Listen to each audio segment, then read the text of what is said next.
Bien, estamos de vuelta con Gabriel Quijandría, viceministro de Desarrollo Estratégico de Recursos Naturales del MINAM. Hola Gabriel, ¿cómo estás?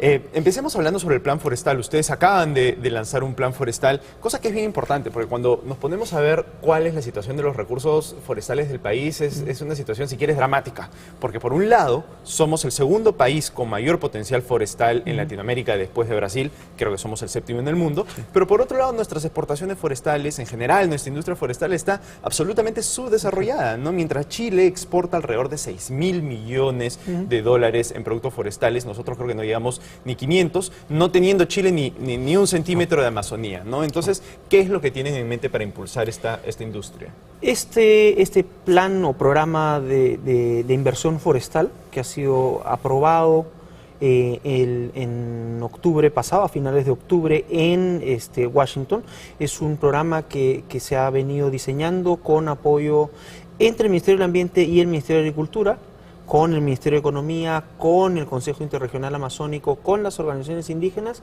con apoyo técnico del Banco Interamericano de Desarrollo, que es quien va a canalizar los recursos. También el Banco Mundial ha participado a través de su brazo privado y un poco menos desde su brazo público. La idea es tener una inversión que genere las condiciones habilitantes que no existen en este momento para potenciar esta industria forestal que señalabas tú. O sea, ¿cómo hacemos para generar un ecosistema de trabajo que permita que la inversión privada pueda ser rentable, que la inversión pública con recursos ordinarios del gobierno nacional, de los gobiernos regionales, tenga un espacio favorable para poder generar desarrollo? ¿Y cómo piensan hacerlo? Porque hasta donde tengo entendido, desde el 2004 prácticamente no hay concesiones forestales en el país. Entiendo que no es un tema del gobierno central, que las concesiones forestales están en manos de los gobiernos regionales, y por alguna razón los gobiernos regionales decidieron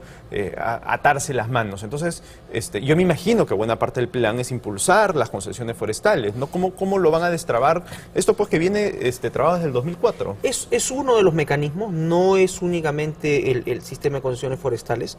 O sea, concesiones forestales se van a trabajar en uno de los ámbitos geográficos que ha priorizado el programa, que es básicamente la zona de Madre de Dios, donde hay pues la concentración, donde existe todavía una concentración suficientemente grande de recursos tipo cedro, tipo caoba, que pueden tener un aprovechamiento comercial sostenible y rentable. En otras zonas, como en otras zonas de presión de deforestación, como la zona de Atalaya en Ucayali, donde hay una presencia mucho más grande de comunidades nativas, por ejemplo, o en la zona de este continuo entre Yurimaguas, Tarapoto y Yurimaguas, donde también tenemos presión de deforestación.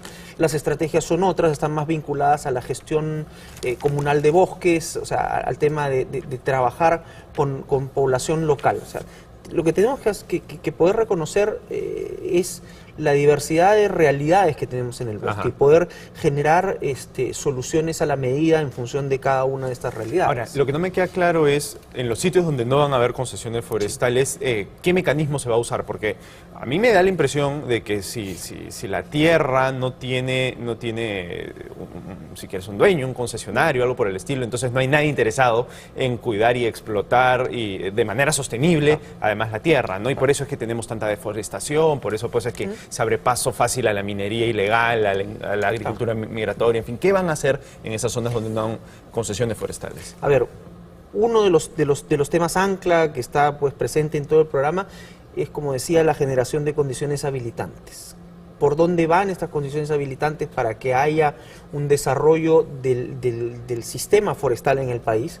No solamente entendido en términos de la producción de madera, sino entendiendo el bosque en toda su diversidad y en toda su integralidad. O sea, madera, servicios ecosistémicos, productos no maderables, turismo. Sin duda, una de las condiciones habilitantes y uno de los temas críticos es el tema de tenencia de tierras. Claro. Que no pasa únicamente por el tema de las concesiones, sino cómo aclarar situaciones que existen, en algunos casos de facto, de ocupación de tierras forestales por poblaciones que no tienen seguridad jurídica respecto de las tierras que ocupan.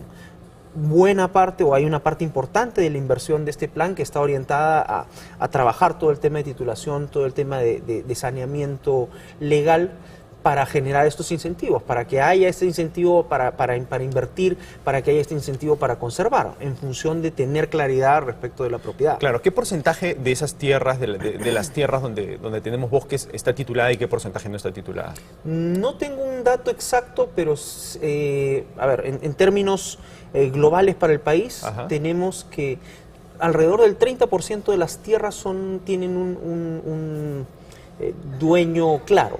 Ya. Y el otro 70% tiene un régimen, pues, son tierras públicas. Ajá.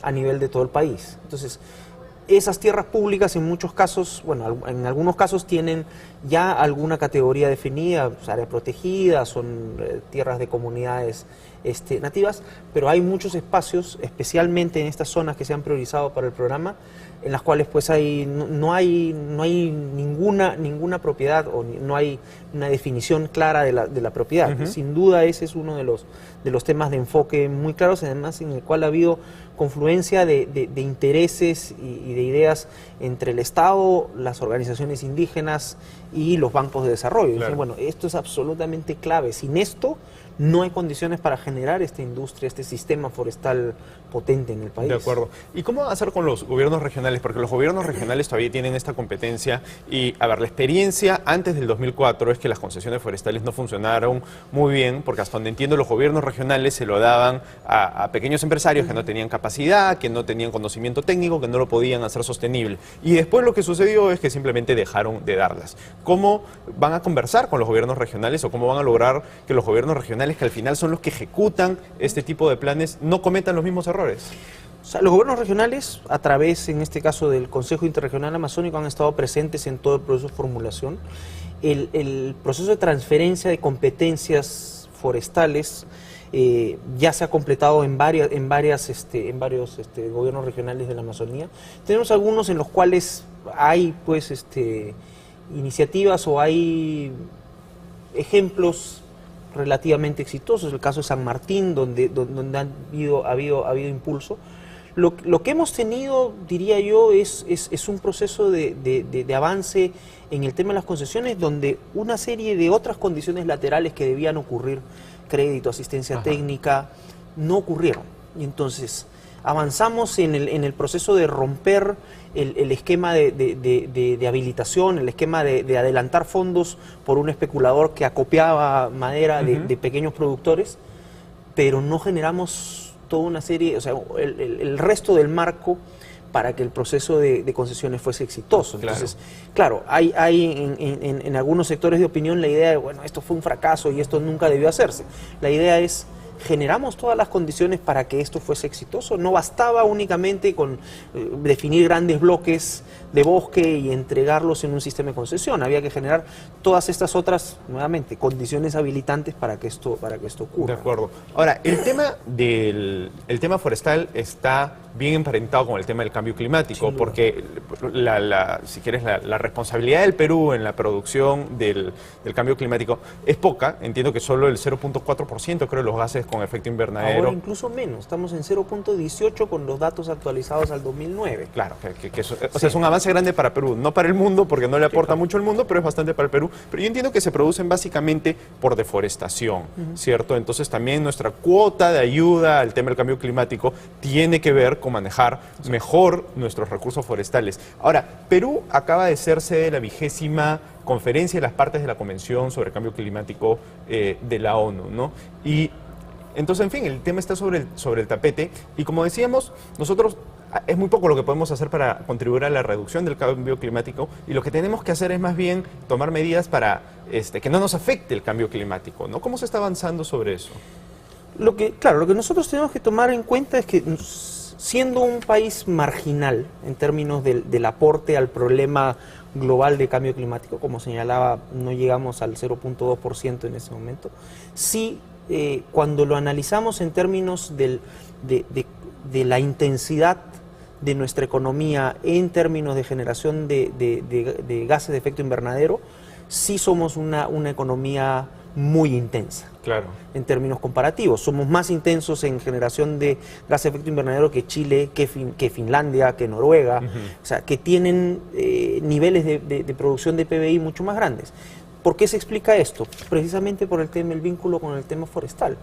40% de nuestras emisiones provienen, con cálculo al 2009, del cambio de uso de tierra, del proceso de deforestación. Entonces, claro, esas emisiones, a diferencia de las emisiones de gas de efecto invernadero que están vinculadas a energía, están vinculadas a ningún crecimiento económico o a un crecimiento económico muy pequeño, claro, porque están asociados a destruir valor. Claro, no es que nuestras industrias estén generando esos gases, es que estamos destruyendo lo que permite reducir esos gases. Yo no estoy teniendo un correlato, como no tengo un desarrollo empresarial suficientemente sólido en el sector forestal, el bosque se está perdiendo para actividades de subsistencia. Entonces, a diferencia de lo que ocurre en países desarrollados, donde cada gramo o cada tonelada de emisión de gas de efecto invernadero está asociado, por ejemplo, principalmente al consumo energético, esto está asociado al crecimiento de la economía. Claro. En este caso no. Entonces yo tengo un 40% de estas emisiones que me aportan cero, o casi cero en términos de crecimiento económico. Entonces, en esa medida nosotros tenemos un espacio de mejora enorme, o sea, tenemos la posibilidad de atraer recursos vinculados pues a esta lógica de finanzas climáticas, precisamente para desarrollar esta industria forestal, claro, o sea, para desarrollar este potencial que no hemos desarrollado, y nuestra preocupación debería ir por ese lado. O sea, ¿cómo hacemos para aprovechar las oportunidades y impulsar nuestro desarrollo? No tanto preocupados, como dices tú, ¿cuánto vamos a aportar a la solución? 0.18%, claro, si es que no emitimos nada. Perfecto, Gabriel. Perfecto, muchísimas gracias. No, encantado. Bien, vamos a una pausa final y regresamos con Rumbo Económico.